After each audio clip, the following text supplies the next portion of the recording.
pull up my timeline real quick on my computer. Public access TV. Because that got chiseled away. That eroded 76 was the peak of public access. That was the greatest thing that we had, and then it got chiseled away. Timeline. Timeline of events. Here it is. Okay, and it was Midwest. There was a decision in 1976. The FCC makes a rule requiring cable operator. Well, I've already told you that. Okay. Then. Okay, here it is. Midwest versus FCC, 1979. There's a couple of different Midwest decisions, but the one that destroyed the 76 FCC rule was called Midwest versus FCC, 1979. And in that decision, the FCC stated that, the Supreme Court stated that it was not, the FCC was out of their jurisdiction.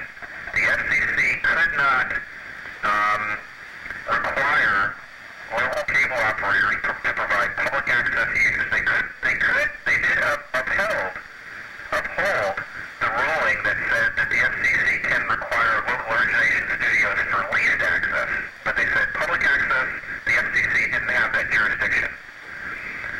So this was actually the basis, this 1979 Midwest versus FCC decision was the basis for this 521. Okay. In the 521, I know you know this is where it says that, it's required if the franchising authority requires it. They pushed the decision making down to the franchising authority. Well, actually, the words are that a municipality can require it. That's right. Those are the actual words. That came from Midwest versus FCC 1979. Oh, okay. Gee, that's interesting. Thank you. Oh, man, I thank you. I'm so glad that I can give you a little gem. You've given me such good help. Yeah, that's very good, William. Okay. What did the judge say to the dentist? I have no idea. He was free to pull a tooth, the whole tooth, and nothing but the tooth. Excellent. Okay, Bill. Glendora, thank you so much for keeping in touch and along with us.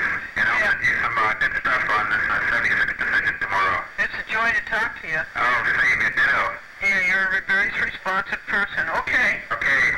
Take care. Bye-bye. Bye. Hosted Chat with Glendora continues with renewals coming in. These are these odious Cablevision renewals, totally unnecessary, totally illegal. This is the one for Yonkers. Thank you, Elmer Johnson. You are a sweetie pie.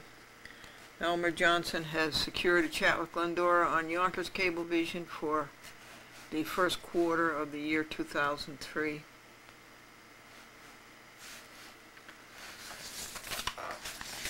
Here's another one from George Perez, who has secured a chat with Glendora on Cablevision New Rochelle, Pelham, for the first quarter of 2003. These aren't due until November 11th, but my people are terrific about getting them back early. Some jokes for you. What were the Poles doing in Russia in 1940? What were the Poles doing in Russia in 1940? Holding up the telephone wires. And how long one man standing at the bus stop said to the man next to him, "How long is the next bus?" And the man next to him said, 25 feet. What kind of birds do you find in captivity? Jailbirds. Marilyn was upset about her husband. He couldn't go to the chiropractor. Why? Because he didn't have any backbone. The community Thanksgiving service will be at the Beekman Baptist Church on Beekman Road at Butler on Wednesday, November the 27th at 7 p.m. The Reverend Robert Weiser, along with these other churches, Clove Valley Alliance, Poquag United Methodist Church, Valley Bible Fellowship, Burbank United Methodist Church.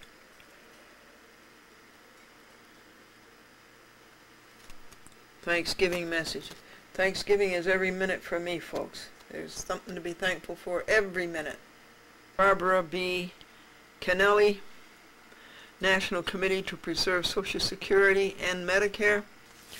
We have to make out this form and send it to Congress that we are opposed to privatization of Social Security and Medicare. That means that somebody run it besides the government. And so that's something we certainly have to do. You want Kennelly's address? Are you afraid you're not going to have Social Security when you get old like us? Here it is. 10 G Street, Northeast.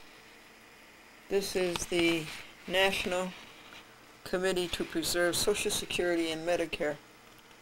10 G Street, Northeast, Washington, D.C., 2002. That's this year. So it's 20,002, Glendora. Okay. 20002. Joke. Joke. A church had a Bible selling contest, and the man who sold the most Bibles stuttered. He stuttered badly. And the parishioners asked him, what did you say to sell so many Bibles? And he said, well, I just said, do you want to buy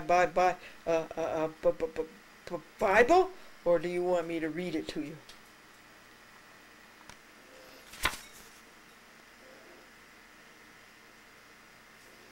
And Harry was talking to God, and he said, God, how much is $1 million to you, God? God said, $10. And Harry says, well, God, how long is 1,000,000 years to you? God said, 1 second. And Harry says, well, God, will you loan me $10? And God said, certainly, just a second.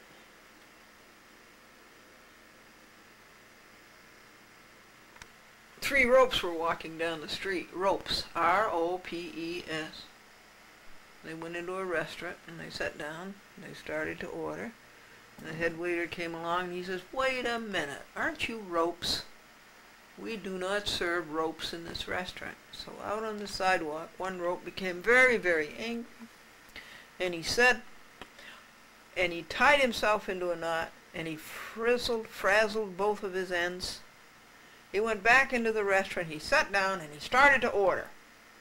And the head waiter said, just a minute, aren't you a rope? And he said, I'm afraid not.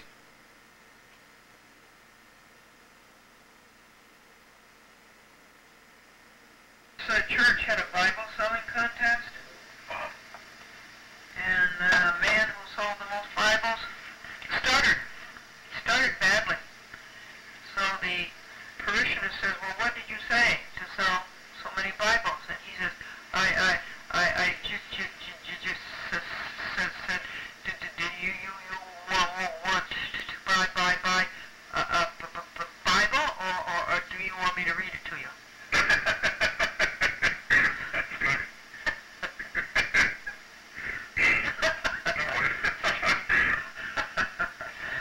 Okay, Rob, thanks. I'll get that out. Go up 23 and down 23. Oh, wow. Or rather, down 23 and up 23. Oh, okay. And when Taylor came into the pulpit last Sunday, he stopped and he asked Franklin, he said, thank you for going 52 miles to go to church. And then Franklin said he had a message for Taylor afterwards. I had to deliver it, but Franklin's message is, it was worth 53 miles. Aww. I'm sure he's glad to hear that. Yeah, he was. Did the judge say to the dentist, I don't know, do you swear to pull the tooth, the whole tooth, and nothing? Said to the little boy, explain the difference between like and love.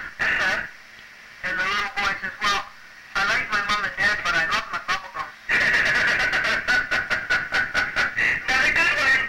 Take care, Pam. You too. Have a good day. You too. Bye. It's kind of a pretty pattern, isn't it, folks?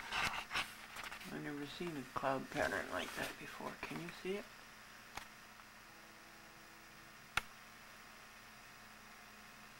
The moon is straight overhead. pretty this morning at 5 o'clock. And one planet. The stars are quite faint, of course, because the moon's so bright.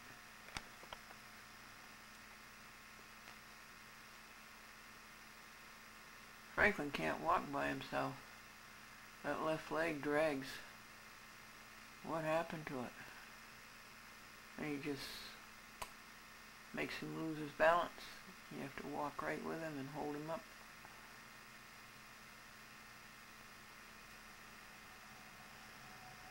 Every 15 minutes, folks, you have to stop and think. And be one with God. And one with God, you feel all that power and all that strength. It's nice. But I don't see another way to do it than to stop every 15 minutes.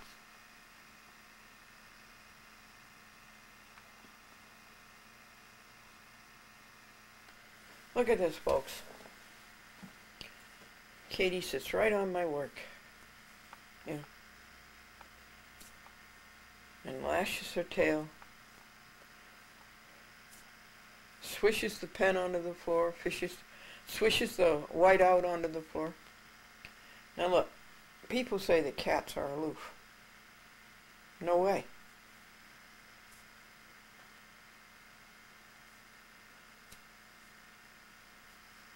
If you treat a cat right, the cat is like a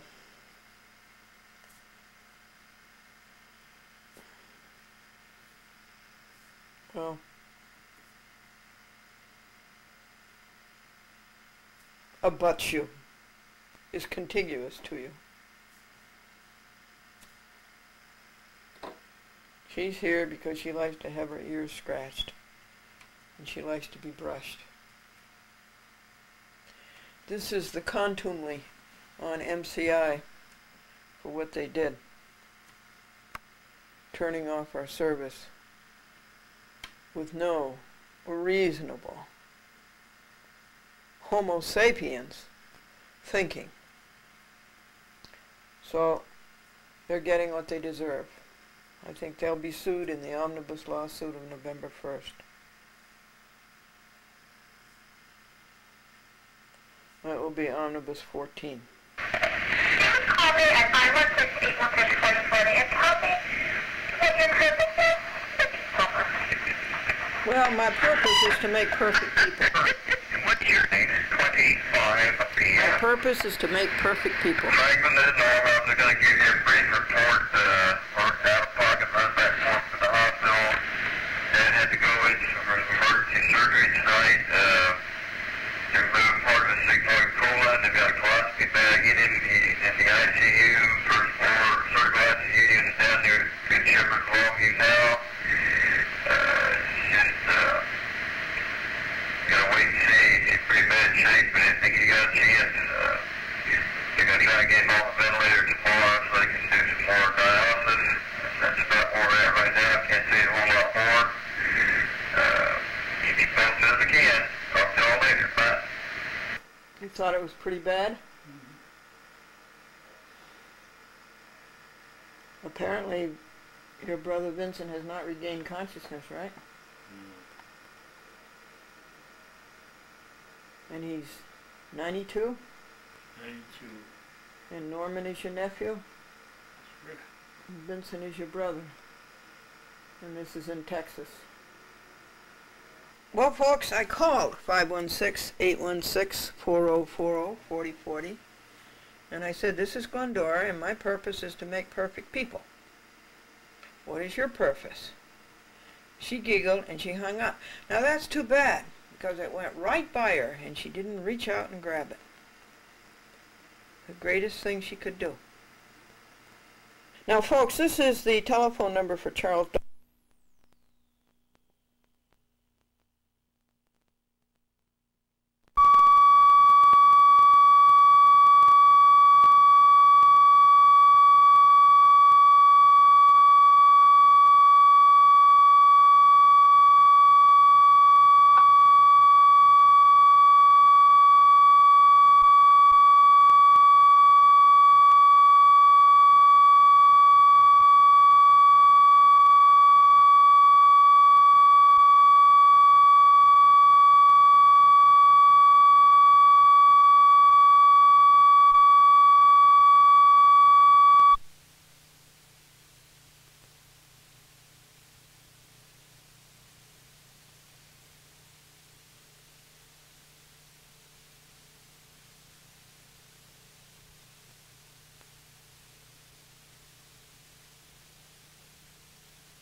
said, this is Glendora, and my purpose is to make perfect people. What is your purpose? She giggled, and she hung up. Now that's too bad, because it went right by her, and she didn't reach out and grab it. The greatest thing she could do. Now, folks, this is the telephone number for Charles Dolan, the direct dial. 516-803-1001. He has one, okay, and I think Bell has two. And Jim Dolan maybe has 2 or 3, 1003. And who has 1004? But 1005 is Lemley. Now, watch what happens. When I dial this number, 1001, Charles Dolan's office, they have been instructed, the minute I dial, the second I dial, is to switch me to security. That's what they've been told to do. They run away as fast as they can. Now watch this.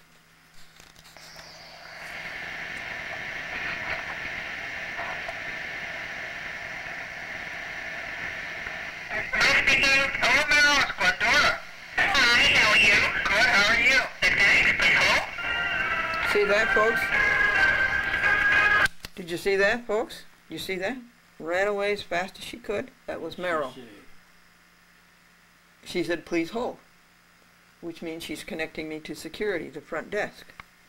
Okay, now let's do another one. So I meant to call her right back because I know what please hold means. It means dump this on security.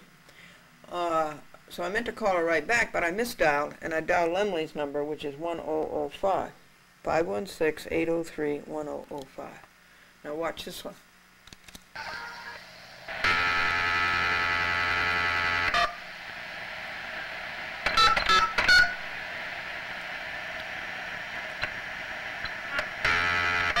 You know what that was about, Franklin? Connecting me to security.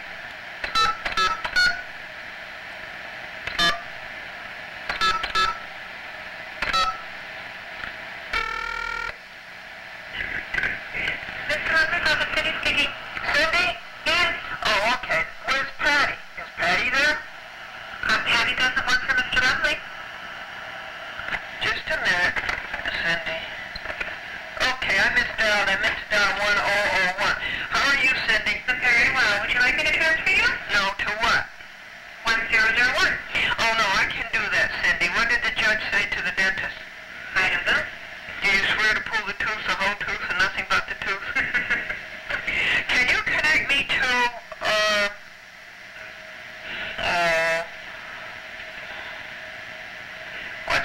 she was the secretary for Mr. Bell.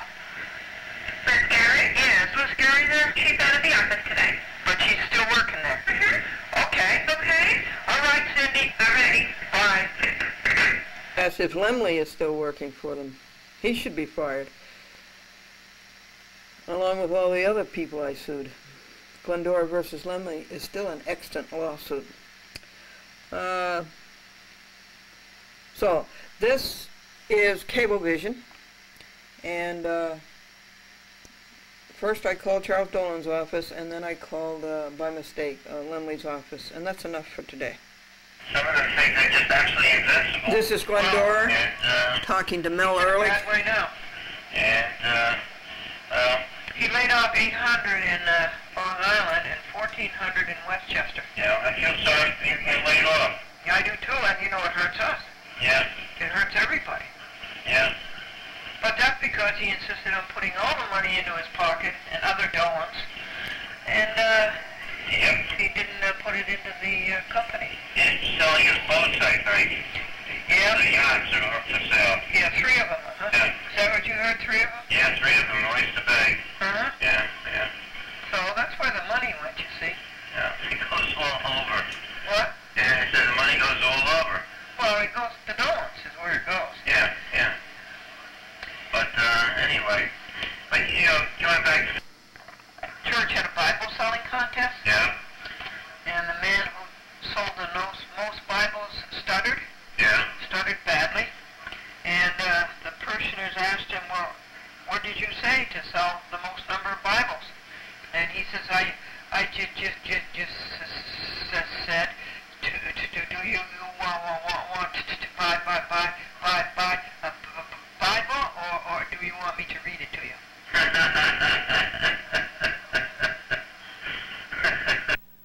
Hi folks, this is Glendora, Chat with Glendora, and I have to stand way over here in the dark so you can't see me because Jim Burness says I look tired. Well, I am tired. Now, bad news, Franklin's brother died. He was 92 years old. And he went into a comatose state. And they took him to the hospital and they trial and error, they try this, they try that. And finally they tried an operation on the colon, and that was too much for his heart. And he died Friday morning at 8:15. I think it's awful. These doctors should be on consignment, just the way a lawyer is on consignment. If the lawyer wins, then he should get paid. If the lawyer loses, he shouldn't get paid. You shouldn't go around and get paid money when you've lost. And it's the same with doctors. They should be on consignment. If they win, they get paid. If they lose, they don't get paid. I hate this whole health industry and this whole so-called legal industry.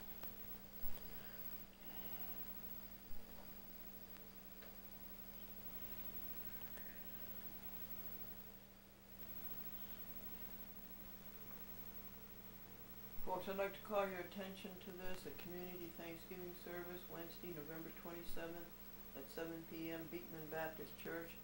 That's in Beekman, about 4 or 5 miles off of the Taconic. And it's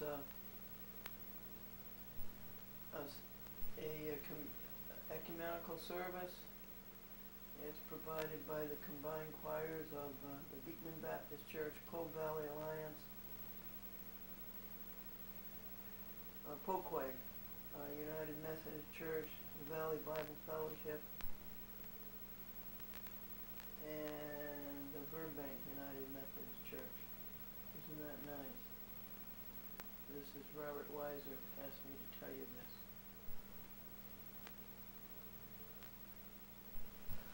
Folks, I have to tell you something.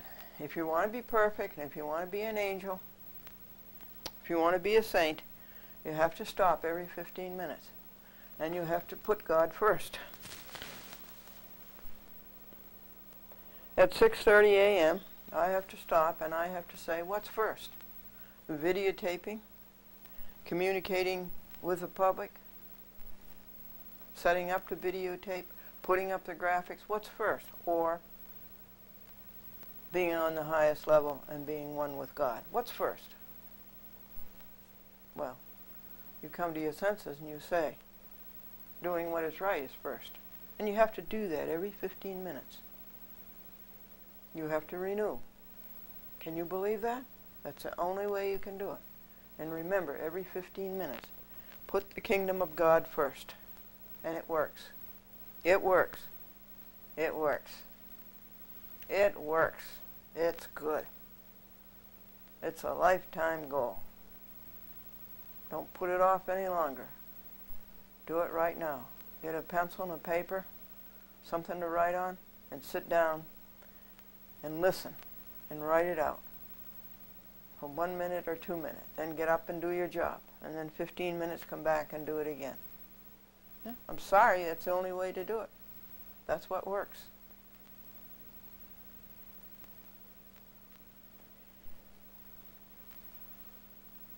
Even with doing that every 15 minutes,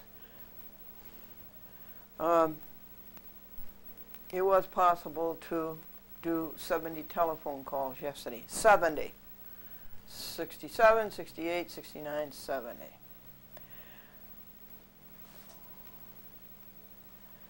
And that includes the renewal calls. I called the 35 cable TV systems that a Chat with Glendora is cast from, and I checked with them that whether I was doing anything right. And did they need anything? Did they need boxes to mail the tapes back in? Did they need stamps?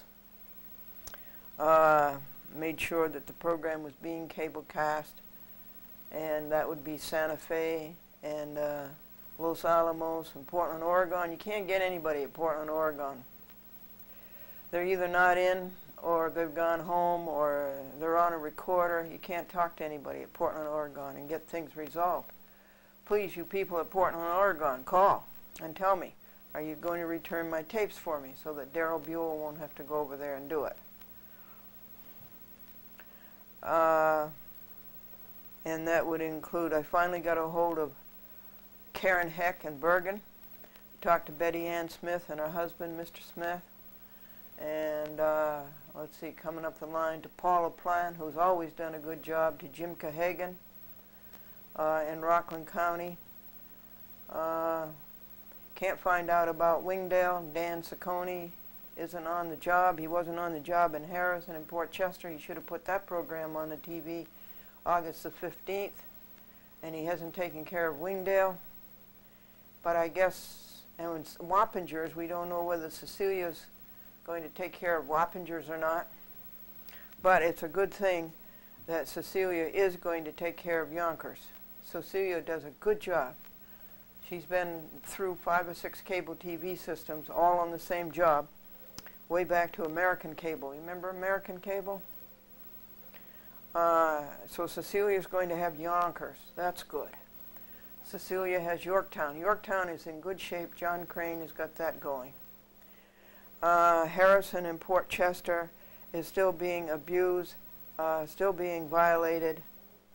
The people in Harrison and Port Chester are not getting the information that they should as a free American public. And we are a republic, too. We are not a police state. And New Rochelle, Pelham is just fine. And I appreciate the work of Rob Jackson. And let's see, okay, that takes care of all. Oh, and Cross River is good. In order to have specials in Cross River, it's crazy Cablevision. You'd think they'd learn their lesson.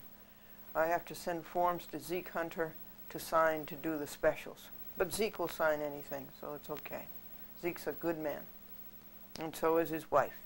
Oh, I mean, she's a good woman.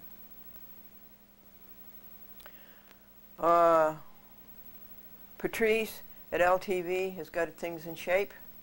Hop Hog, I couldn't reach. Peggy Anderson, it's a recorder.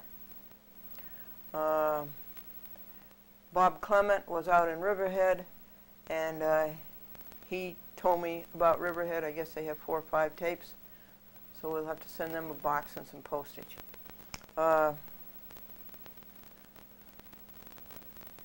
And then Bob Clement also can speak for NASA. That would be the NASA. I don't know why they call it the Woodbury system. It's an anachronism. It doesn't apply anymore. It's the Nassau system, Nassau County plus Huntington, Islip, and Babylon.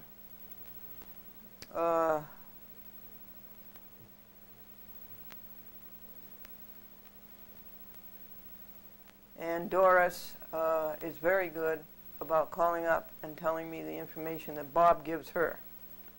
And Bob has played all the specials. It's been something like 20 specials. So he deserves a lot of credit, and they're ready to come back. So we'll send him a box that'll hold 10 tapes, and send him the postage for that to return 10 tapes. It's about $5 to return 10 tapes, media mail. And so I was telling you about Bob and the specials, and Doris thinks that Bob is special. She's enamored of Bob Clement. Coming west. Queens seems to be okay. Oh, Brooklyn. I made contact with Kareem, and he gave me a good report. So we got to give Kareem a gold star. And he told me there's quite a few chats with Glendora. 15 of them, or 16, including the Hidden Truth. So a big box has to go to him with postage.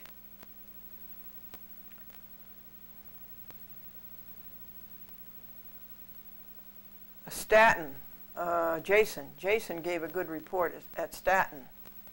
I couldn't reach Patricia Brady, but she's a real trooper. She's a real public access trooper, a really good one. She is to be commended. But Jason told me what was going on, and things are going on well there. Chat with Glendora is on 3-4 times a week. The times aren't prime time, but maybe they will be. Ken Harris in Binghamton gave me a good report. He's taking care of things. He says keep the tapes coming. They all like the jokes. I'm going to tell you the jokes again before I leave this morning. The jokes for this week. Manhattan. Erica isn't there anymore. That's too bad. I liked Erica. Monica's there, and she's going to take care of things for a chat with Glendora and Manhattan Neighborhood Network on 59th Street near the West End.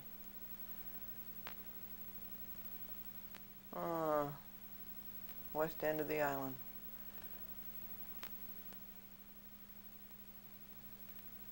Have we got all the boroughs? Oh yeah, BronxNet. Diane Barretta. She seems to be bringing things in shape. I don't know, sometimes I wonder about BronxNet and its administration. Sometimes I think it could be a lot better. And the program time was changed. That's not right. They shouldn't do that. Once a public access producer has a time slot, that public access producer by law must keep that time slot until, with consent, it's changed. You have to teach these people these things, and you have to take them to court to do that. Wake them up. I talked to Gene Crescenzi. I think that covers everybody.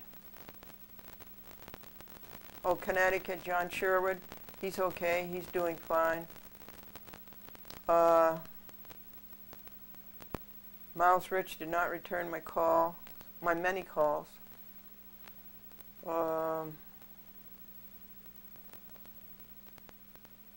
Batanani, Cox Cable TV in Manchester, Connecticut. They've got things under control through the help of Albert LeBrun, who is another trooper, but for rights. And he's going after the people who have violated his rights, and he's going to teach them a lesson. But anyway, Batanani puts a chat with Glendora at 1 a.m. Monday. She could certainly do better than that. But she doesn't want to. And it's not right, and it's not fair. Buffalo.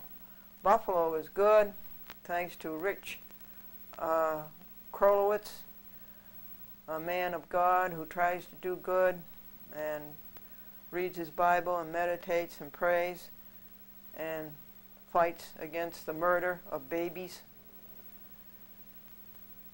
So he is taking care of the Buffalo, the south towns, not the city of Buffalo, but the towns south of it. And he took the new program there. Albany is a mess. I think Eric Cantor is a czar. He thinks he's an emperor. He's abusive. He's imperialist. And we just don't know what happened to Joe Asopi. He's gone away. We can't get a hold of him. So we asked Eric for help, and Eric was anything but help. He has a very bad public access attitude, and he's against the public. And I think we've got to shape up Eric Cantor. And you know what that means. That's Time Warner in Albany. Lori Galgano is putting a chat with Glendora on Middletown cable TV. She's taking care of that.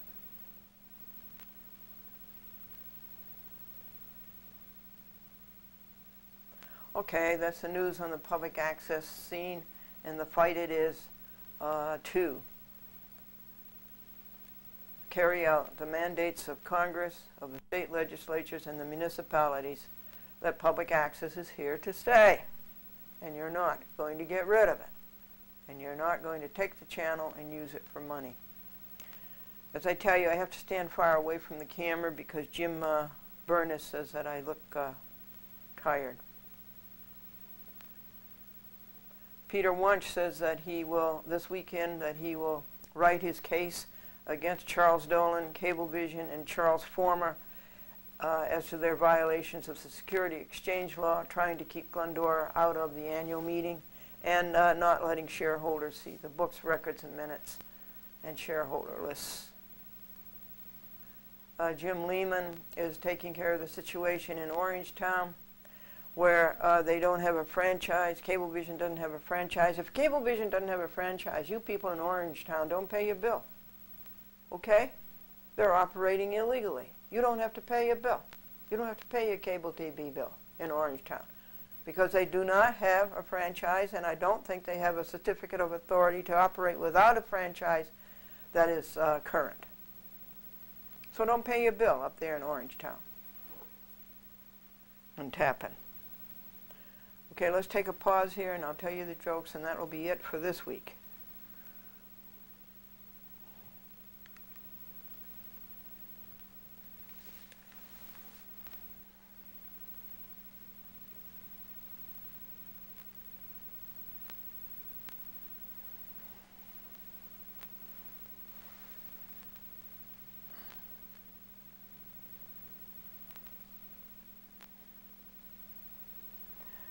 Well, the first joke is that I had the wrong numbers up for the area code. It's 914-949-9495. 3 ropes. R-O-P-E-S. We're walking down the street, and they went into a restaurant, and they sat down, and they started to order, and the head waiter says, "Wait a minute. Aren't you ropes? We don't serve ropes in here." So out on the sidewalk, one rope was very upset. He tied himself into a knot, and he tousled both of his ends. He walked back into the restaurant, and he sat down, and he started to order. And the head waiter says, "Wait a minute, aren't you a rope?" And he said, "I'm afraid not." What were the Poles doing in Russia in 1940? Do you remember? I do. What were the Poles doing in Russia in 1940? Holding up the telephone wires. What kind of birds are most often found in captivity? What'd you say? Jailbirds. And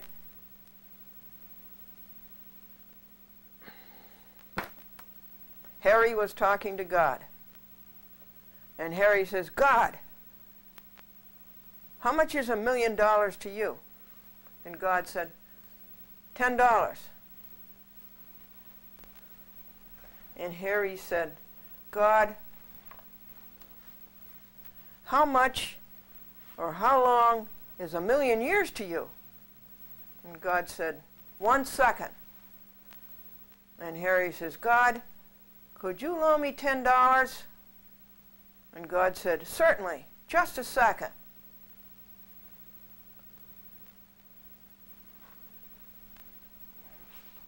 Marilyn's upset because her husband should go to a chiropractor, but he can't. "Why can't he?" her girlfriend asked. And Mary says, "Because he doesn't have a backbone." And a man standing at the bus stop, he said to the man standing next to him, he says, "Do you know how long the next bus will be?" And the second man said, "Yeah, about 25 feet.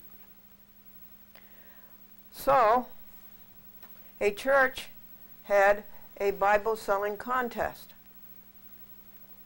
The man who sold the most Bibles stuttered badly.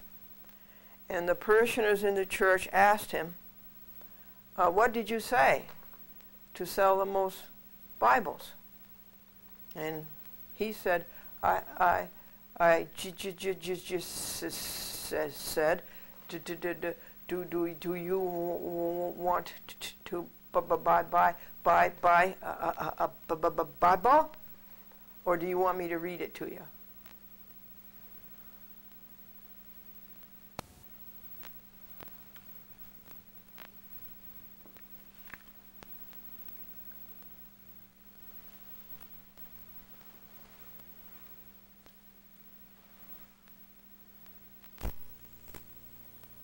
And one student handed in a paper, and it was just a picture of the Jeep.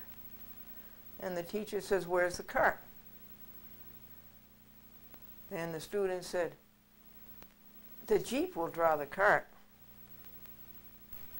Folks, the chat with Glendora watches the wrongs that people do to you, and lets the people who did these wrongs know that they're not going to get away with it. This is the appellant's brief to a lawsuit called Glendora versus Walker, and I'll read you the defendants in just a bit. Oral argument by Glendora by electronics, the United States Court of Appeals for the Fourth Circuit. Do you know where that is? It's in Richmond, Virginia. And this is appeal number 2000-049 for the year 2002. And now I'm going to read you these defendants. And down here it says that there was no appearance by the appellees or the defendants, and they are in default, and Glendora wins. And this brief is submitted by Glendora.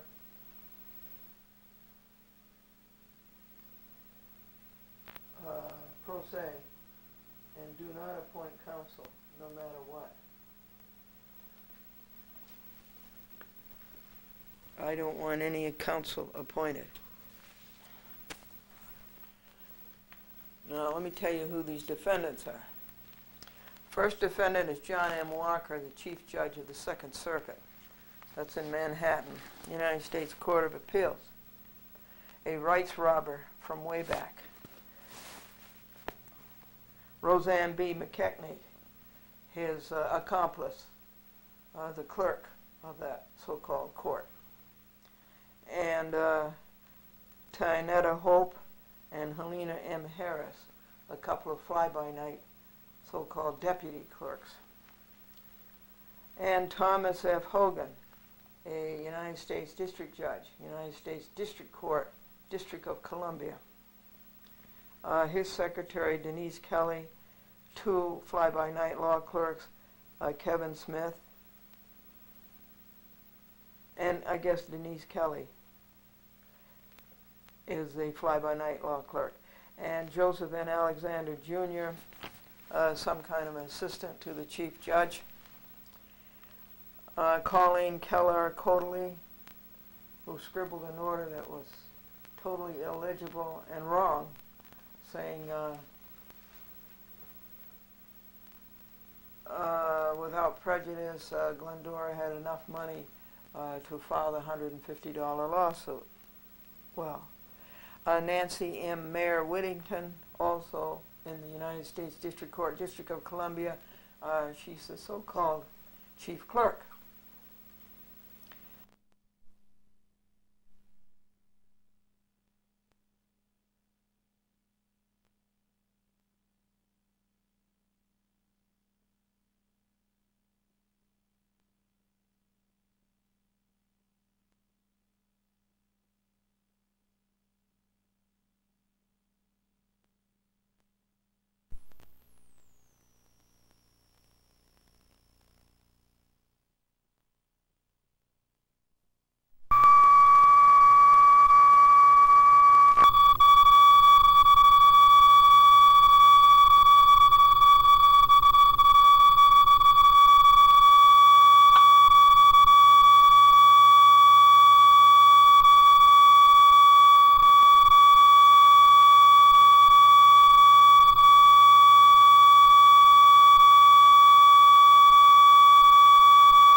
And of course, the cat thinks they were made just for her. They're made just for that cat.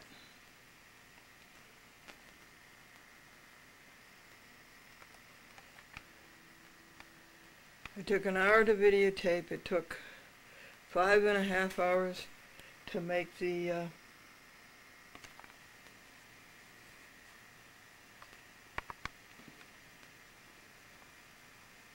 masters, and it took 3 hours to make the doves. That's all day, right?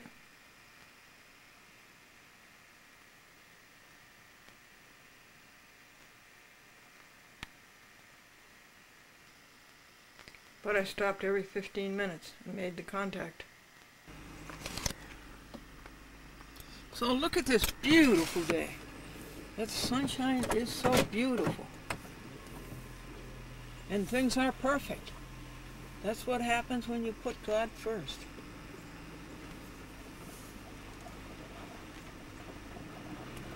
And off we go to church.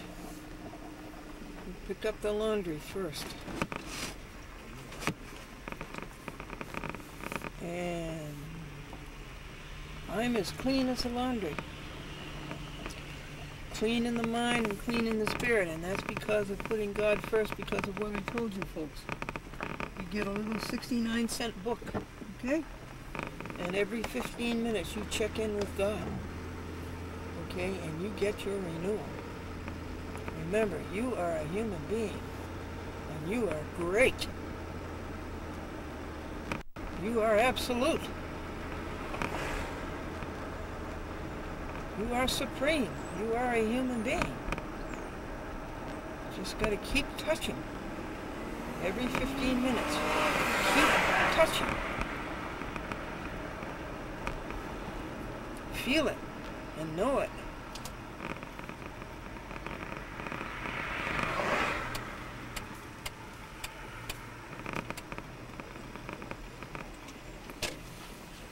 This is a cute little laundromat. I like it. I like Maytag machines and I like top load. Smile! That's so cute. Poor Frankie, he has an obstruction in his eye. And he has to stay home.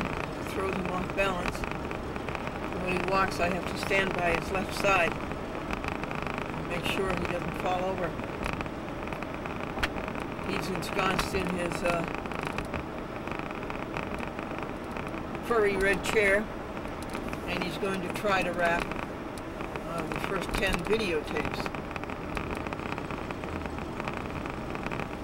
Those are the things to be done today. Church, second church. I like going to church because that's where I learned to put God first. Taylor Holbrook said that. Sermon on the Mount.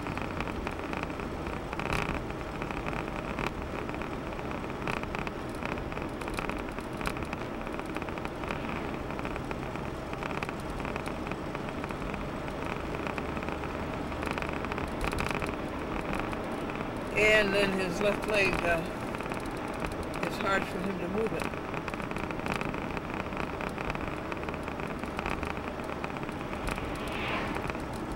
But he's a soldier. D-Day to VE Day. Normandy to Weimar.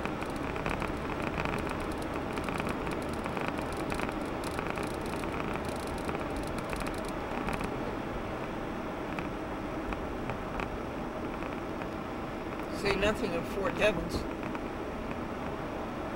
The Staten Island government, really Governor's Island, not Staten Island, Governor's Island.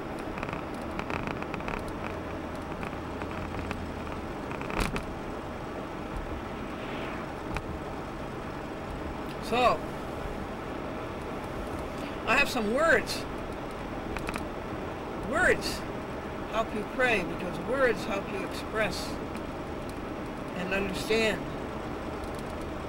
what's going on with God. Let's see. 31.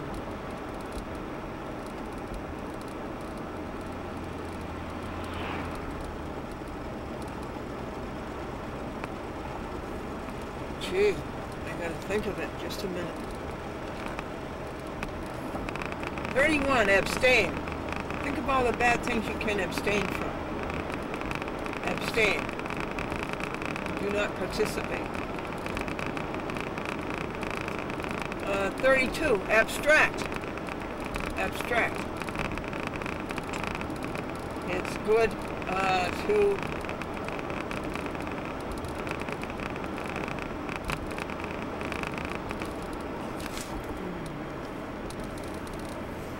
look at the world abstractly. 3,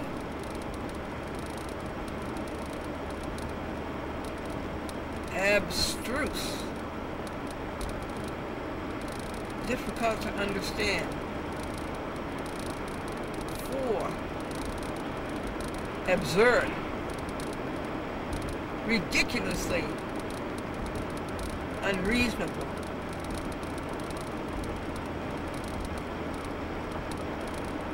35, abundantly. Ooh, that's nice. Copiousness. And certainly God gives you an abundant, or provides for you abundantly. Look at this beautiful day. Look at these plants. Look at these trees. Look at the color. And the sunshine. Oh look, and look at the New York State Police.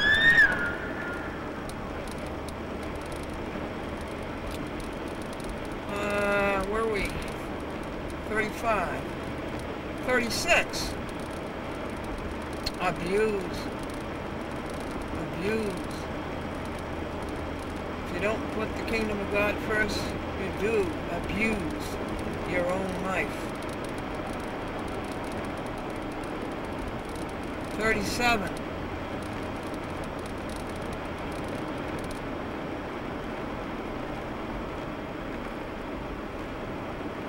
Hold it now. What is 37? 37.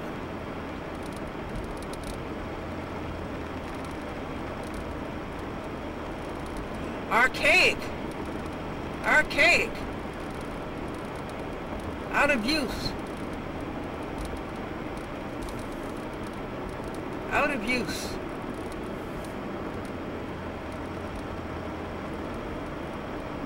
Not good for anything anymore, right? Archaic, or what else does it mean? Been replaced by a newer technology, which happens every day with electronics, VCRs, camcorders. 38. Archangel. You're going to be an archangel with me? We'll give you a number. Archangel. Archangel. 39. Archetype.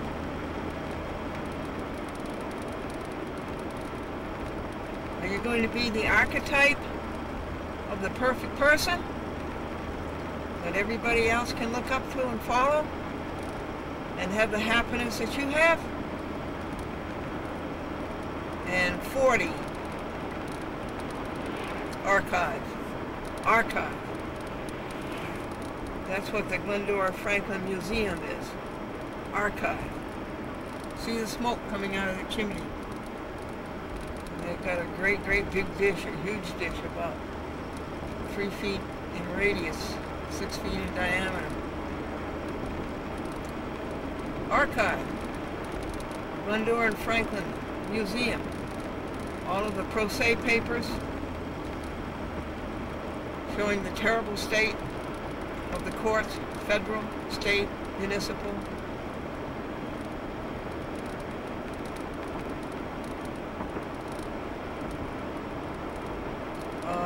Franklin's newspaper clippings, all of the articles that he wrote, all pasted in 3-ring binders.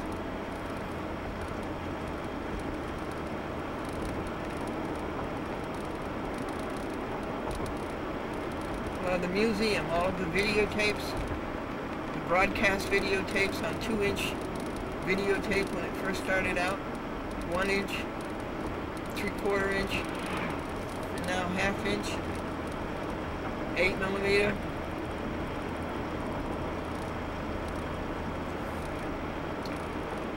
See if they made any progress on this construction down here since last Sunday, or whenever it was.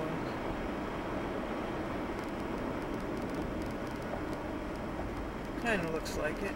Hey, it kind of looks like they're making progress. They spend most of their time putting up signs. Drive slowly, men at work. And what else is in the museum? The public access programs and the fight for public access to preserve it.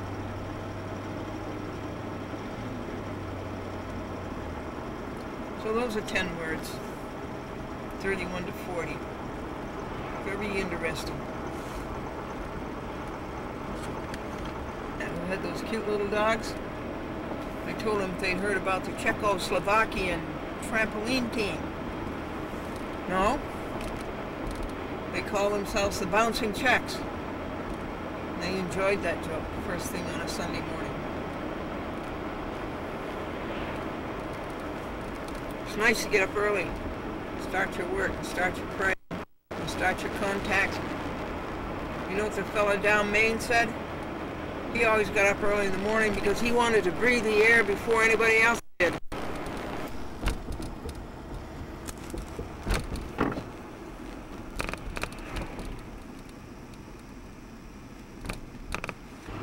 Why does God give us such a beautiful world?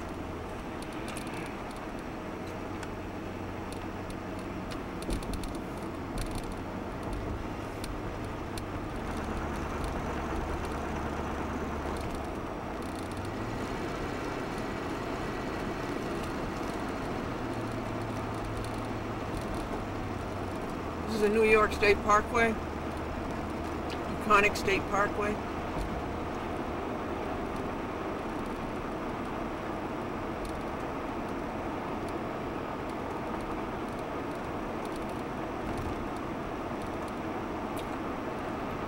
It's very pretty all the way along. This is perhaps the prettiest part in this stretch.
You remind me of my mother. How she loved to go for rides. Just go for a ride. Just get in the car and go for a ride.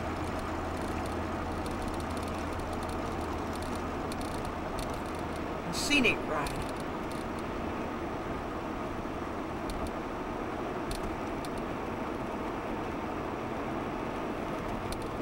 There's a joke about that. A man named Harry said to a man named Robert, "You remind me of Dan Smith."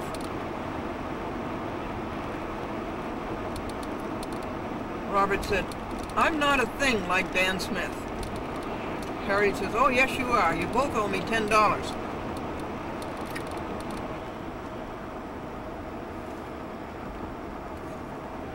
There's our turnoff, folks. Our turnoff to church, to churches.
crafts thing, and people didn't want plants. So we'll take them home again. You know, here they are out in the vestibule. Did you know that vestibule is my name? Yes, my middle name is Vesta. Glendora vestibule. So we take them back home right now. They're so pretty. Look at that blue sky. Everything the sermon said to do, I've already done, folks. It's a great feeling. I went to the first service. And what is this mess? This mess is wrapping the tapes. 20 of them are wrapped, 20 out of 35.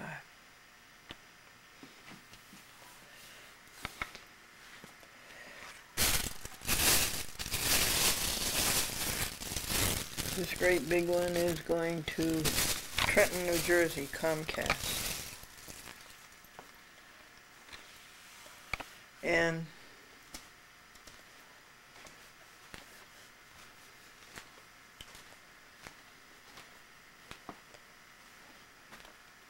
Queens, Brooklyn is the great biggest one. That's going to Kareem. I'll let 17 tapes accumulate. That's the compost pail.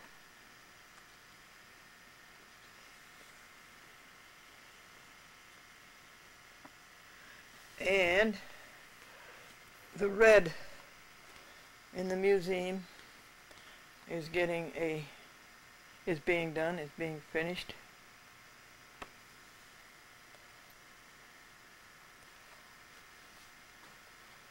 That looks a lot better.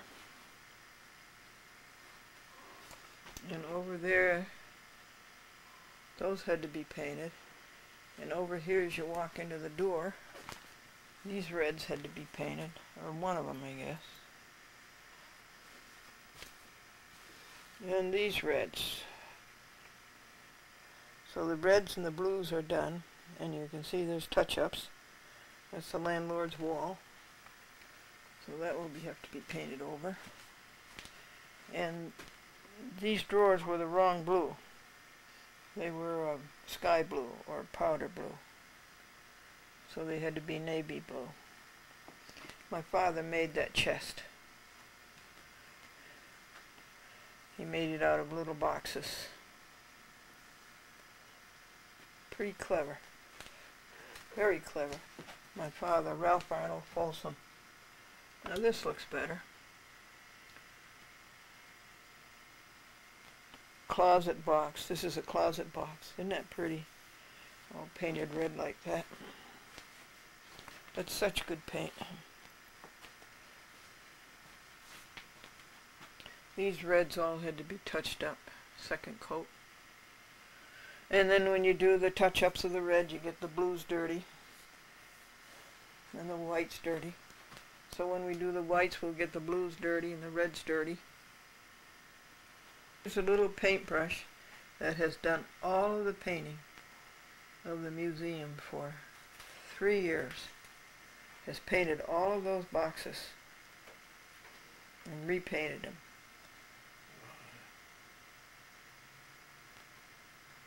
Painted once, and then repainted twice, and repainted 3 times. All of these wrappers have to be used up.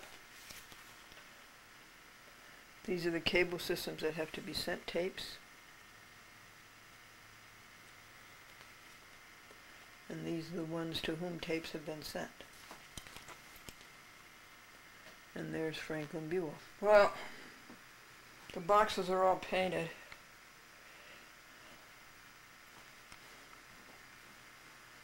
And that looks nice. And this one looks nice. And that one was painted, the white one. And this white one I think will have to wait until spring. But everything got painted. And then I went around and did the whites, the touch-up whites. And in touching up the whites, I messed up the blues. See how that happened? Touch up the white and a spot goes on the red.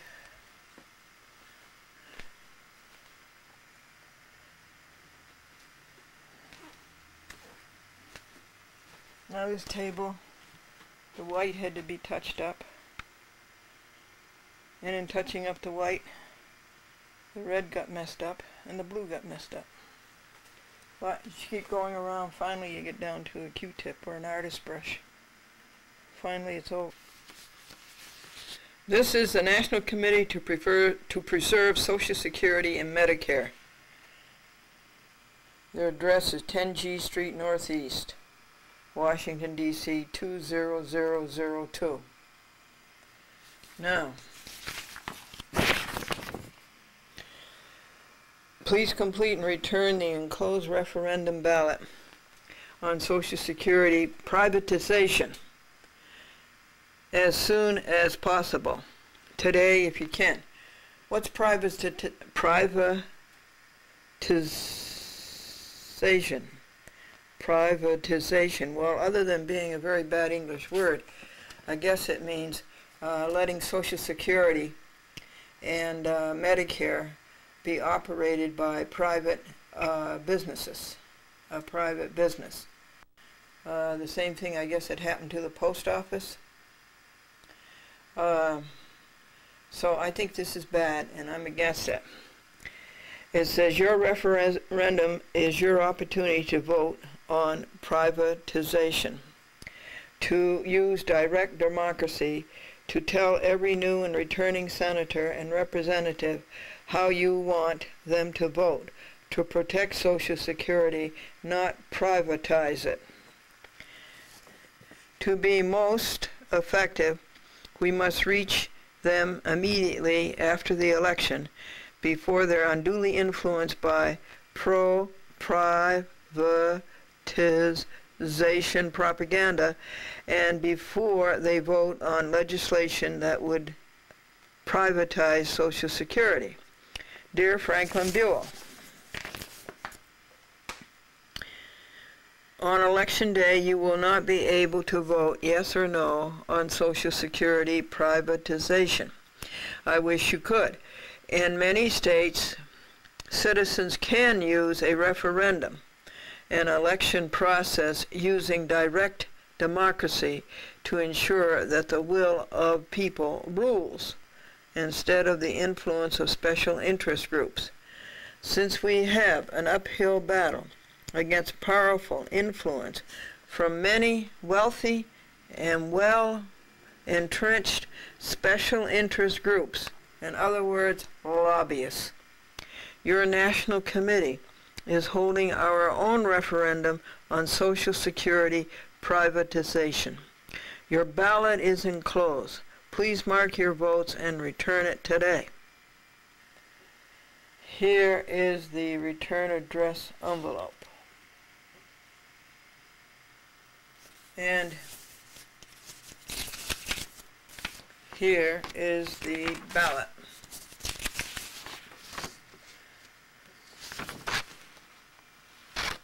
No, here is a letter from Max Richtman, Executive Vice President.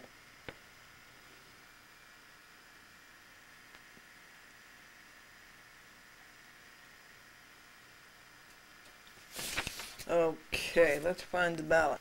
Referendum ballot on Social Security privatization. To be presented to members of the U.S. House of Representatives and the U.S. Senate immediately after Election Day, November 5th. How would you vote on the three so-called reforms recommended by the Social Security Commission? Partially privatize Social Security with no promise to make the program solvent. B, partially privatize Social Security with large benefit cuts through price indexing. C, partially privatize Social Security with a penalty for retiring at the current retirement age. So what will we vote on that, Franklin? No, no, and no.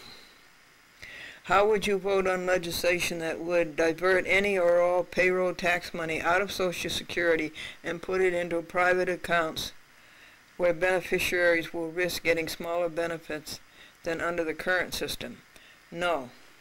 Keep Social Security in the hands of the government with funds managed so that retirees and other beneficiaries receive guaranteed benefits. Yes.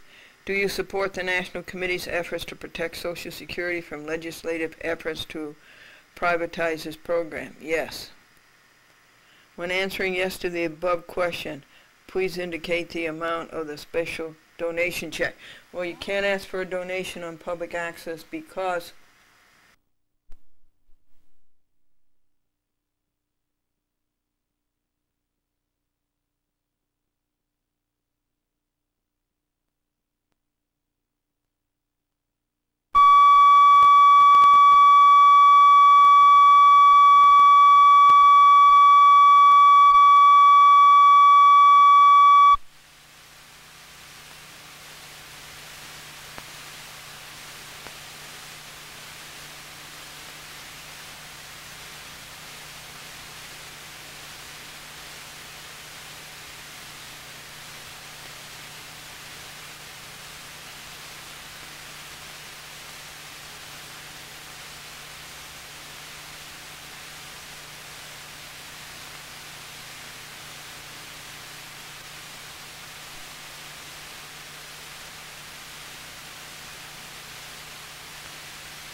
it is not tax deductible.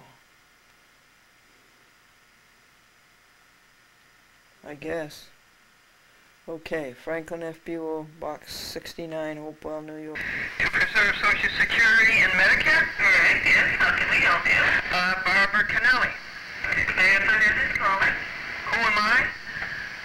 I am Glendora, a chat with Glendora on 35 cable TV systems. Okay, actually, let me connect you with... No. Barbara Kennelly.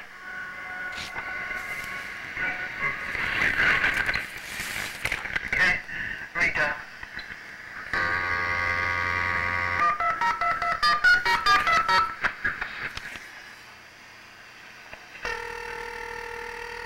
What is the National Committee? Barbara Kennelly.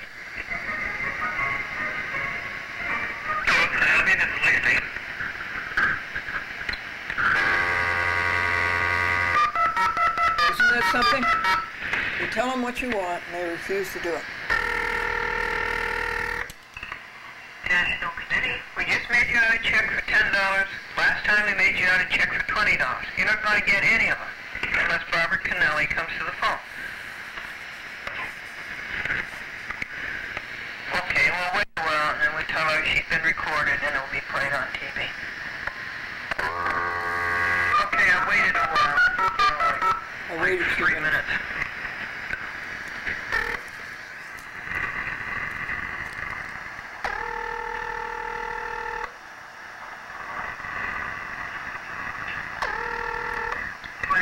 National Committee. I recorded what you did. It's going to be played on TV from Oregon to New York. Now, is this what you want people to think about the National Committee? You hung up on us? We recorded it? I'm playing it on TV? Excuse me, are you a member or are you with the radio station? I am both. And it's not a radio station, it's television. You with the television station? 35 of them. You with 35 television stations? Oh, Yes, yes, my goodness. So let's get Kennelly on the phone here. Okay, please hold. Okay, it's 9:30 a.m. and I have to report. I have to go to the command center. Because fall is coming up to All Hallowed Eve. November 1st is All Saints Day. Would you like to be a saint? I know how to make you a saint. Much rather be a saint than what you are now, right? Okay, we give them 30 more seconds, folks. And that'll be it.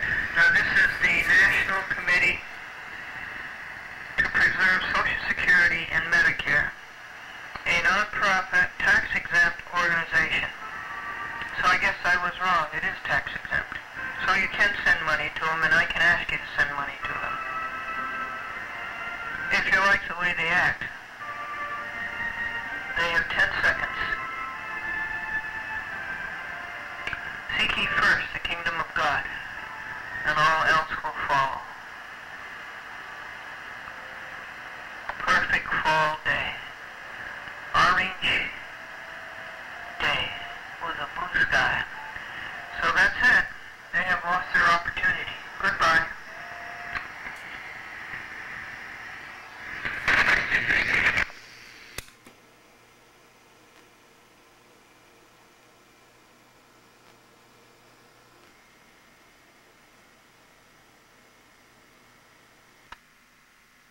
This is the first book I've read for a long time.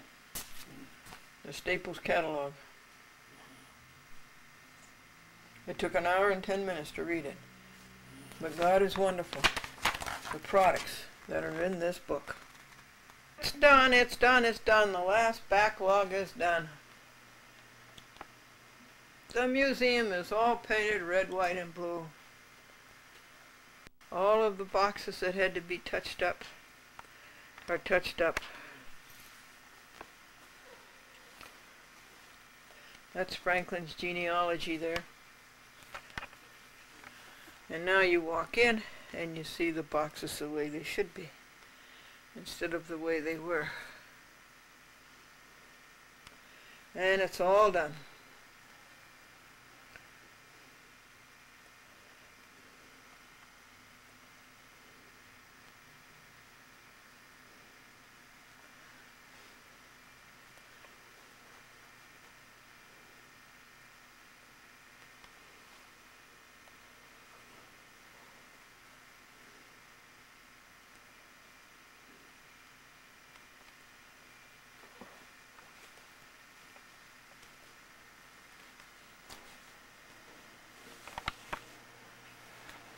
These desks were painted.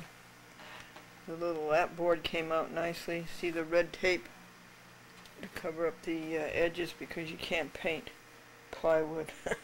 Too many holes, the paint just goes down inside.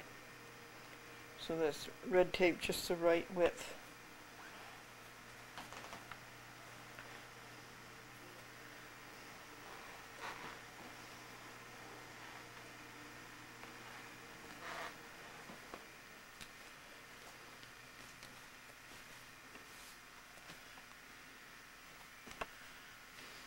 It was some undertaking. As I say, this was the last backlog.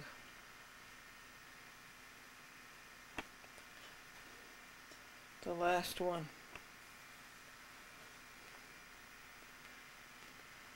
I'm still working on the next to the last one.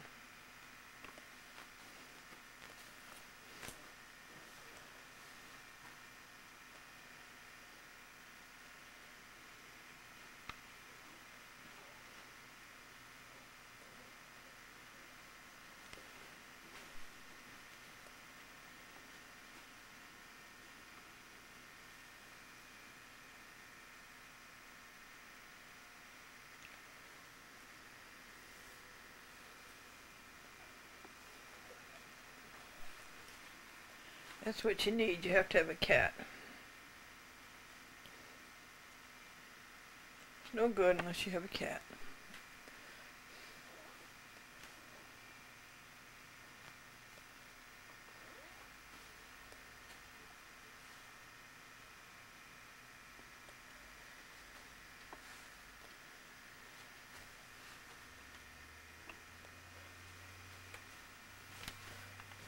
The world and its wonders and its marvels.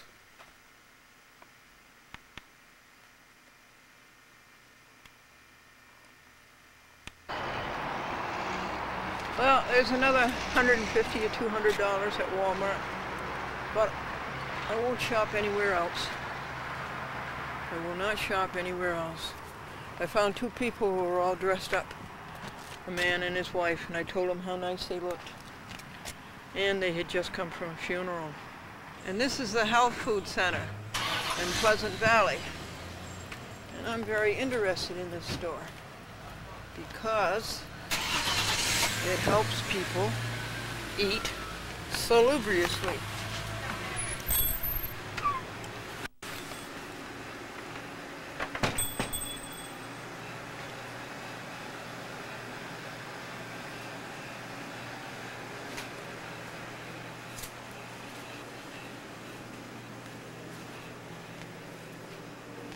Hello. Is here cash register?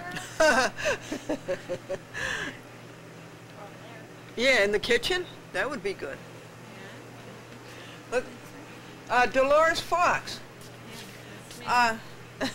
Tell me about your health food store. How long ago did you start it?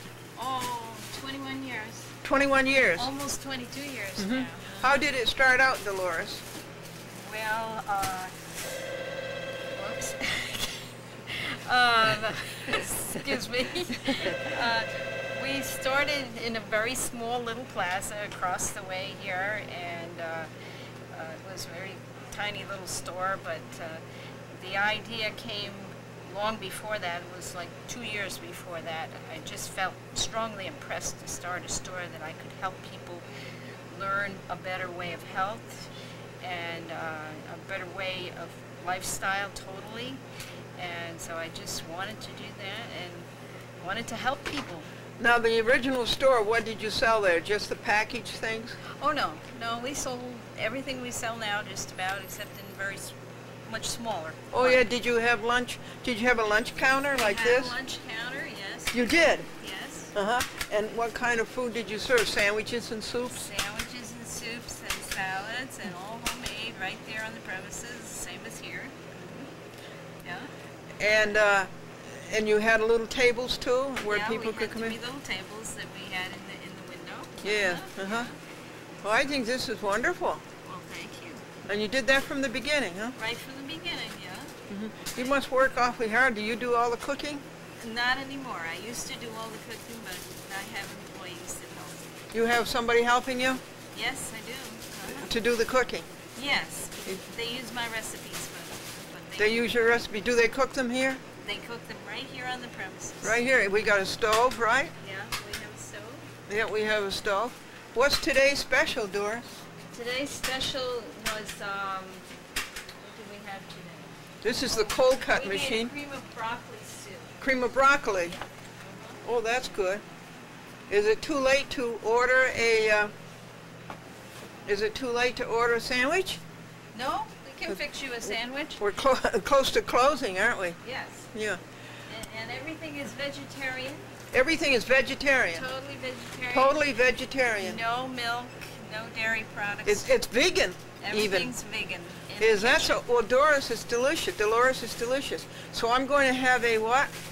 Let's see, what is it today, folks? A veggie burger. You want a veggie burger? No, I'm just reading the menu. A vegetarian BLT, a soy chicken salad sandwich, cold cuts, and that hummus. That's good.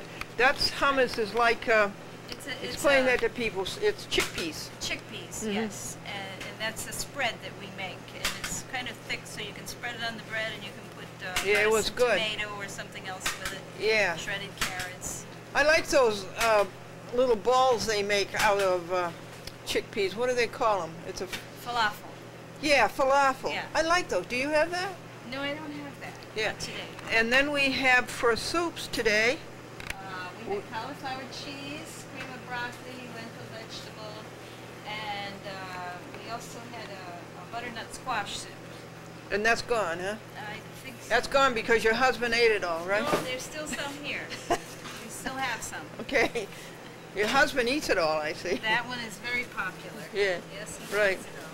eats it all. Now you have a citrus program? Yes, yes. We sell oranges and grapefruit that are grown without pesticides, and they're absolutely delicious. They're hand-picked, they're no color added, and picked ripe, and so they come direct to us from Florida. We get these once a month for 6 months, starting November through April.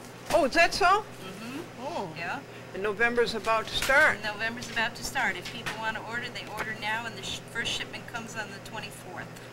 Of November. Of November. Uh-huh. Oh, Yeah. it's almost November. Tomorrow night is All Hallowed Eve. Yes. All Saints Day is November 1st. Yeah. Right.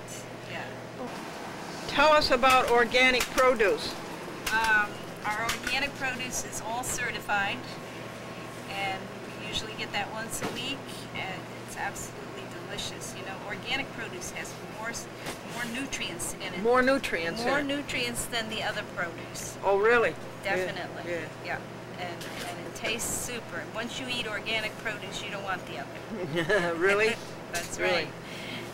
I think all of your cereals that I bought are very good, like Health Valley or... Yes, we have good cereals. We do. Yeah. Very good cereals. We have some very good cereals that are cooked, you know, ones that you cook yourself. Yes. And, Oh, I bet you do, yeah. They're delicious. And your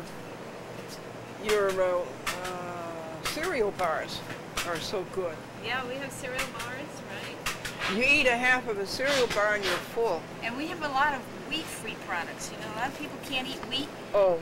We carry a lot of wheat-free products. Huh. Because, you know, they can't get it in the regular Oh, store. really? Yeah. No, usually you can't get very many wheat-free products in regular stores. Oh, really? We carry wheat-free bread and a lot of wheat-free things. Pancake mix and a lot of cereals that are wheat-free. Just pretty good selection of wheat-free products. Wheat-free or wheat inexpensive? Well, they're a little more expensive, but they are wheat-free because there's so many people that are allergic to wheat. So we try to cater to people's allergies. Aren't you going to come over and hear today's joke? Douglas? Aren't you going to come over and hear today's joke? We're going to hear today's joke. Come on over and I'll tell you today's joke. Here's today's joke. Harry was talking to God, and he said, God, how much is $1 million to you? And God said, $10. And Harry says, well, God, how long is 1,000,000 years to you? And God said, 1 second. And Harry says, God, will you loan me $10? And God said, certainly, just a second. Very good. Very good. 2003.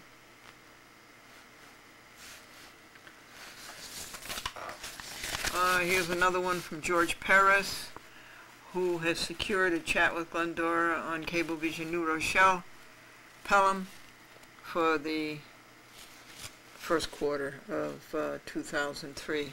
These aren't due until November 11th, but my people are terrific about getting them back early. Some jokes for you.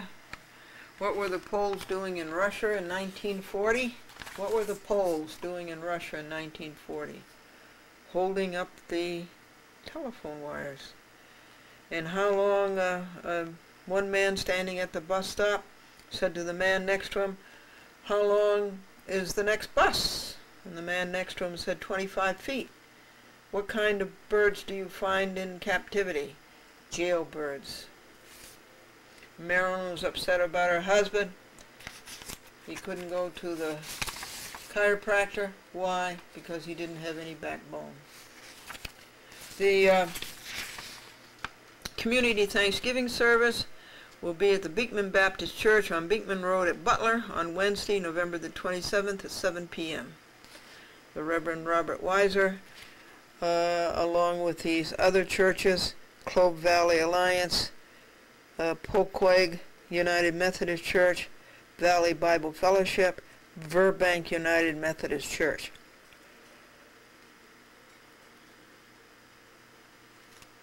Thanksgiving message. Thanksgiving is every minute for me, folks. There's something to be thankful for every minute. Barbara B. Kennelly, National Committee to Preserve Social Security and Medicare. We have to make out this form and send it to Congress that we are opposed to privatization of Social Security and Medicare. That means that somebody run it besides the government.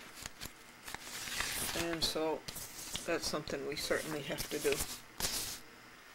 Look at this, folks. Big tray of candy for the children. And no children came. And I had a lecture all ready for them. I was going to say to them, children, I have a treat for you. And also I have a trick for you. That October 31st is All Saints' Eve. And it's been adulterated into Halloween. But today is the eve of All Saints' Day. All Saints' Day is November 1st. And I want you all to be saints so that you can have everything you want in life. Folks, do you like this couch cover? This is fleece. I wish this was feel-o-vision as well as television, and you could go up and feel it. It is so soft. But the thing is, folks, I don't know if it's bright and cheerful. What I really wanted was flags. Flags in fleece. And I couldn't find any. Here, let's look at the whole room.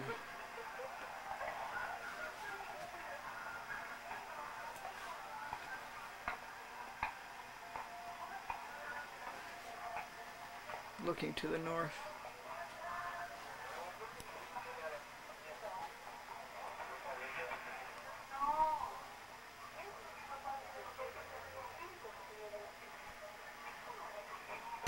So, what do you think? Go back to the flags?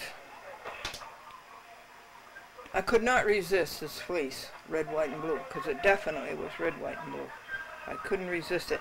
And it's, boy, $13 just for that piece, $14 with all the tax and stuff. What do you think, folks? We better go back to the flags.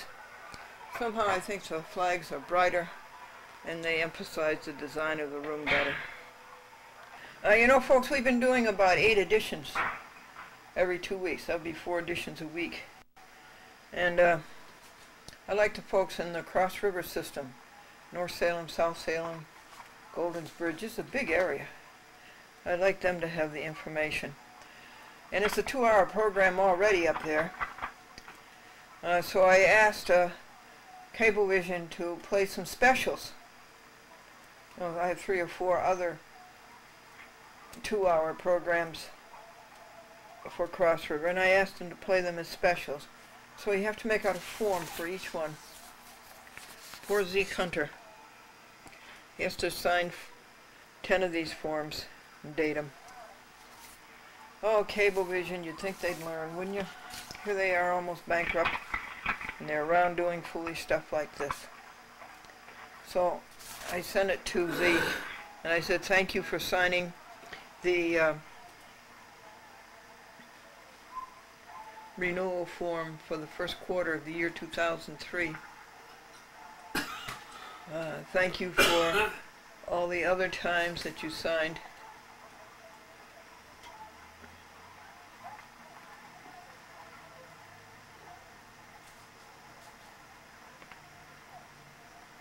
Since we first met in the year 2000. Cablevision will not play my specials unless you signed for each one. What are specials? They are programs I made in addition to my regular program, Fridays at 7 p.m. So would you please sign and date these 10 forms, and I'll send one form with each special over the weeks up ahead. Cablevision's paperwork is a pain in the gluteus maximus. A ship carrying a load of red paint collided with a ship carrying a load of purple paint, and at last report, the crews of both ships were marooned. With appreciation, Glendora. These poor little chrysanthemum blossoms. I was at Walmart in one of the parking lots, and I always try to take in a cart because I figure that might help them a little. So I took in an empty cart abandoned by a car, and in it I saw something yellow, and I was going to pick it up and throw it away. And then I see that it's these beautiful chrysanthemum blossoms that must have fallen off of plants that somebody bought. So I carefully put them in a plastic bag, brought them home, and look at them. They're as happy as can be, floating in the water. Is God a great creator? Yes, we are a great creator. Franklin is writing a letter to his nephews, Norman and Donald, about the passing of their father, Vincent, Franklin's brother. New trial on the basis of new evidence, and the judge says, what's the new evidence? And the lawyer said, I just found out my client has another $10,000.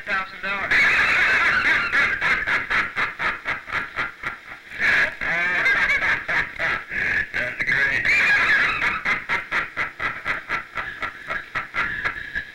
That is so apropos. That's terrific, Glendora. Okay. Ship carrying a load of red paint collided with a ship carrying a load of purple paint, and at last report, the crews of both ships were marooned. Hey folks, did you meet any bad people this week? Did you meet any good people?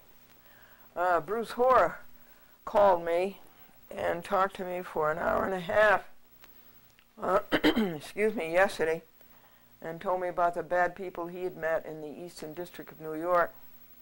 They had been double-crossed. They were distributors of Hanes underwear, and they had been double-crossed by Sara Lee, which owns Hanes. And so they did what any American should do. They went to court to get justice, and they were double-crossed by the court. And the bad people he met were Platt,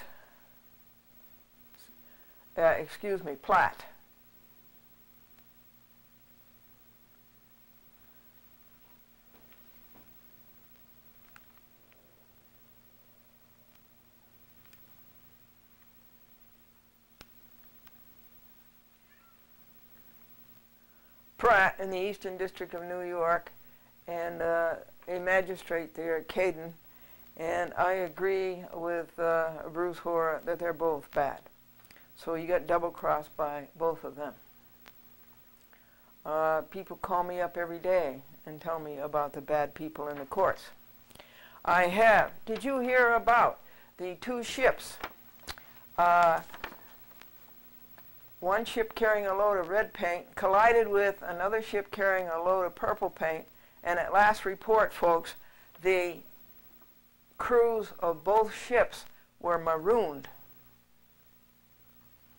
And the Japanese man went to see the eye doctor, and the eye doctor said to the Japanese man, "You have cataracts."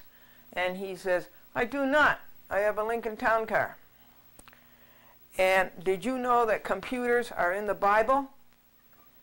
Because Eve said to Adam, "Do you want an apple too?" And did you hear about the poor little tailor?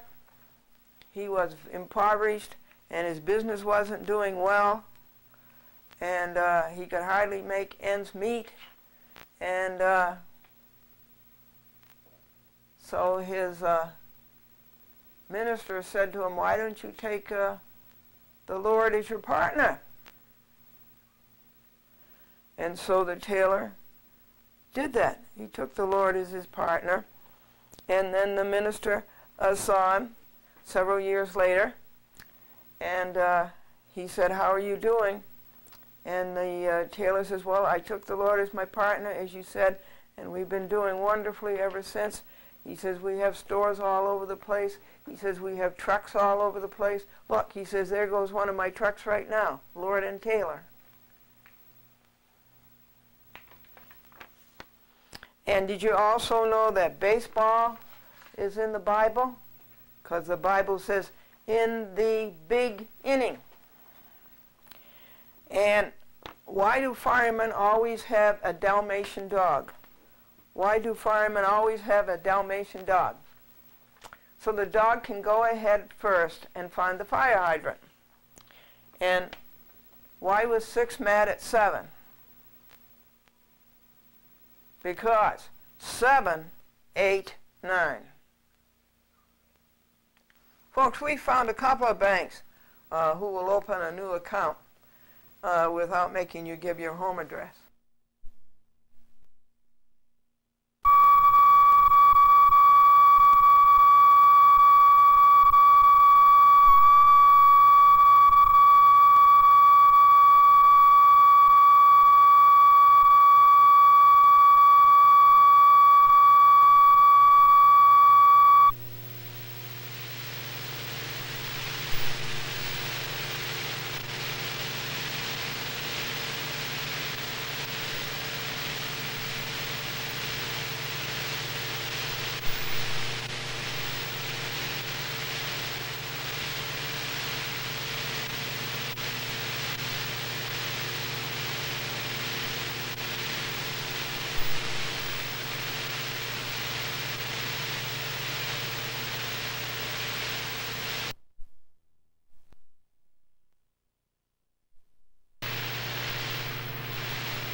Without making you give your home address. Now, the reason we oppose this is that it's too much government. There's just too much government. A person should have his home address in privacy, and it's just too much Big Brother. You know, why does when the only thing you do in a bank is deposit, you know, you're not asking for a loan, you're not asking the bank to give you any money, you're just giving the bank money. Why they have to have your home address? And so it's too much Big Brother and it's too much government. And we take a stand about this, and we have on television for years. 1984 is only less than 20 years away, a couple more years and it'll be 20 years. And so this reality is stark, and we are going to oppose it. So we found 2 banks that will open accounts without your home address. Folks, right in the middle of videotaping, I have to go down 12 stairs and come up 12 stairs and take Katie outdoors. Well, she's right. It is a beautiful November day. However, she doesn't care whether it's in the middle of videotaping or not. And it's very seldom that she speaks. And so she just spoke. And I took her down. Down 12 steps and up 12 steps. It's good for your knees, isn't it? I wanted to report to you that this is the writing book. And the writing book is filled. And I reported every 15 minutes. I reported to what we put first. We put the kingdom of God first. And we stay in the highest level and full of love for everybody and be the perfect representative and be one with God and keep the thought pure and stay happy because we have so many good things in this universe and be cheerful and tell jokes. And so that writing book is filled and the second one has started. And I try to report every 15 minutes. So it's only 7:20. This is the words, these wonderful words that express so well what you want others to know and what you want God to know. And the backlog is erased. There's no more backlog. It went back as far as July 28th, and now it's up to date to November 2nd.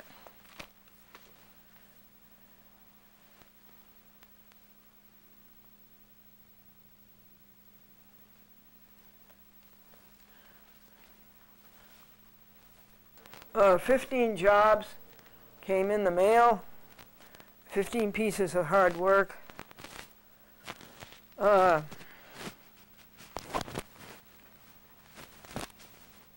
Guy goes all taken care of. They got the payment late because they sent a second bill and they didn't take that into consideration. And they're saying about severe penalties for not having a car insured when it was insured. It is a big brother world, but we're not going to let them get away with it. New Rochelle Humane Society sent a thank you, and I want to know how you taking care of my dog Rocky. Patty Ruggiero double-crossed Rocky, and the New Rochelle Humane Society double-crossed Rocky, and they both double-crossed me.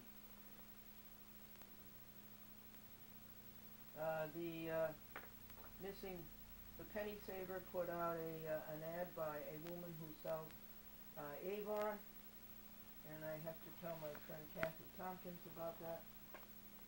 And this is interesting that in the lawsuit Omnibus 13, the great big one I showed you that went to the United States District Court in Atlanta, Georgia, the Mediacom was smart enough to sign the waiver of the cost of serving a summons. I've explained that to you before by Federal Rules of Civil Procedure, Rule 4. You can serve your lawsuit by sending a person this form that asks them to waive the cost, acknowledge the lawsuit, and waive the cost of serving a summons. Well, Mediacom was honest enough to do this. You will find enclosed an original signed waiver of service of summons in the above entitled matter.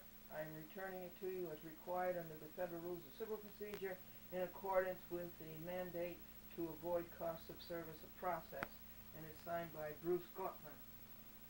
And Mediacom is located in Middletown, New York.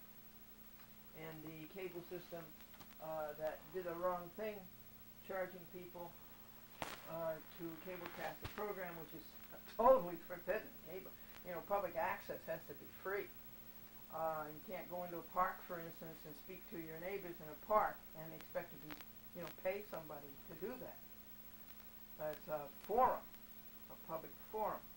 So anyway, the system is in Springfield, Missouri, and they charge the cablecaster, and then they use the antiquated format of 3/4-inch tape, and then they charge $20 to bump it down to VHS.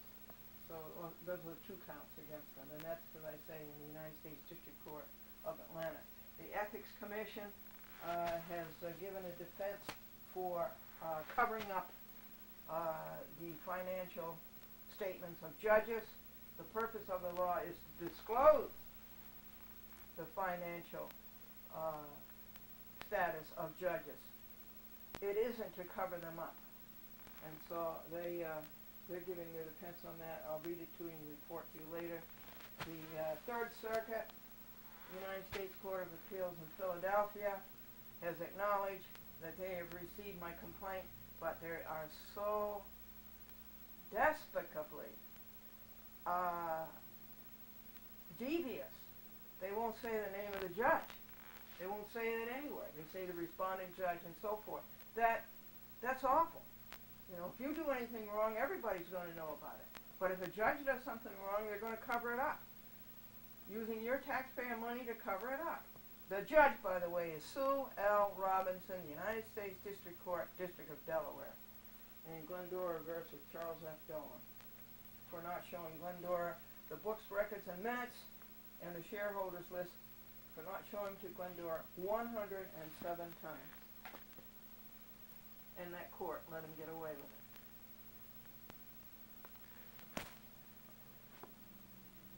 This is from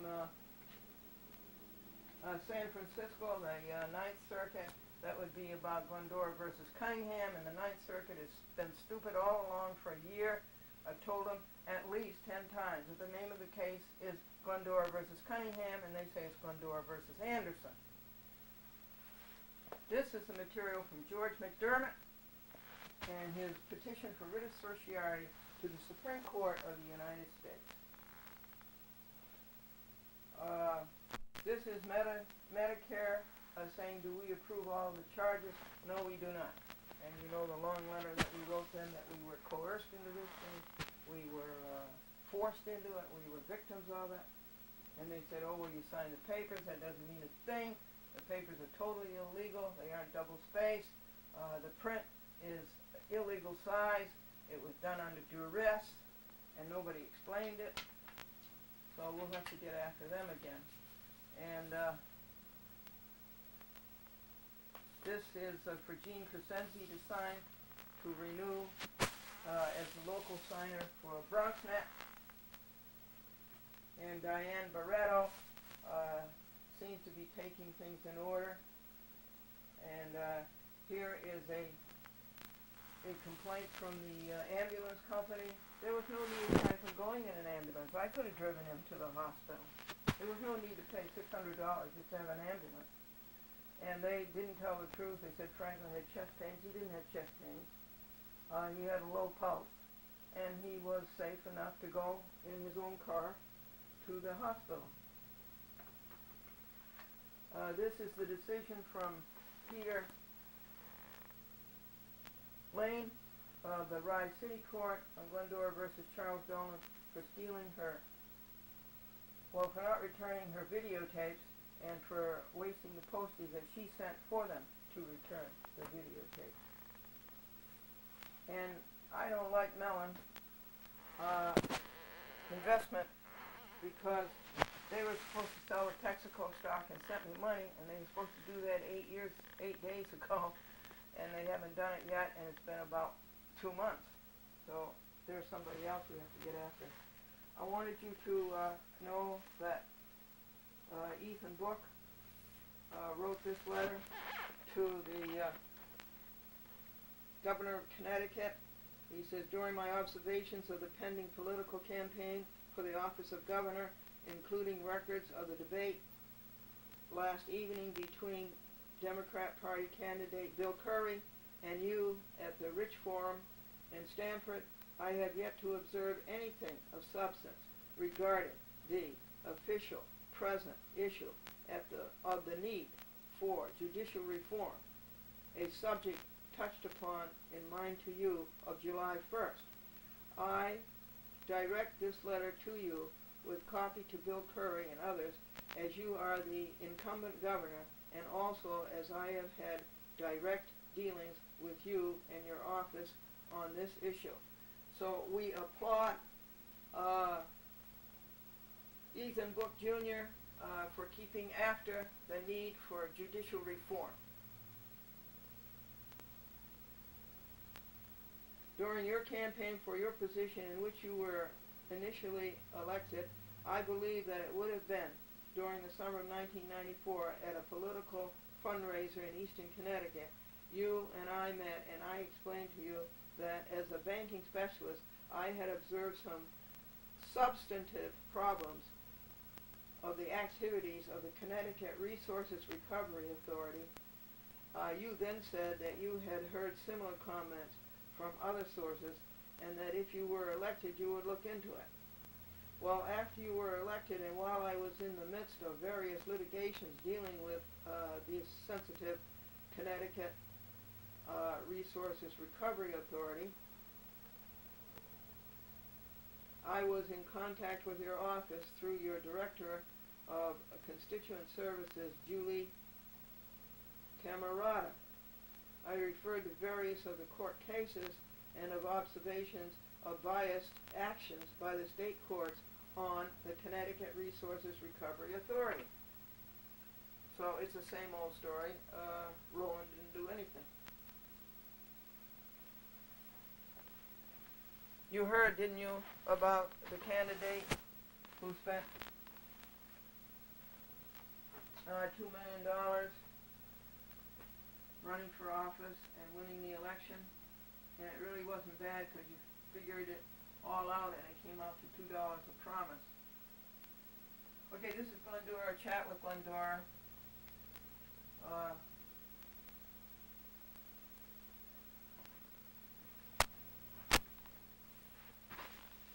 And I think I'm going to tell the jokes to the people who just tuned in or who are flipping through the channels. Two ships. One ship was carrying a load of red paint, and the other ship was carrying a load of purple paint, and at last they collided, and at last report, the crews of both ships were marooned. And the Japanese man went to see the doctor, and the eye doctor said to him, "You have cataracts." And the Japanese man said, "I do not. I have a Lincoln Town Car." And computers are in the Bible. Eve said to Adam, "Would you like an apple too?"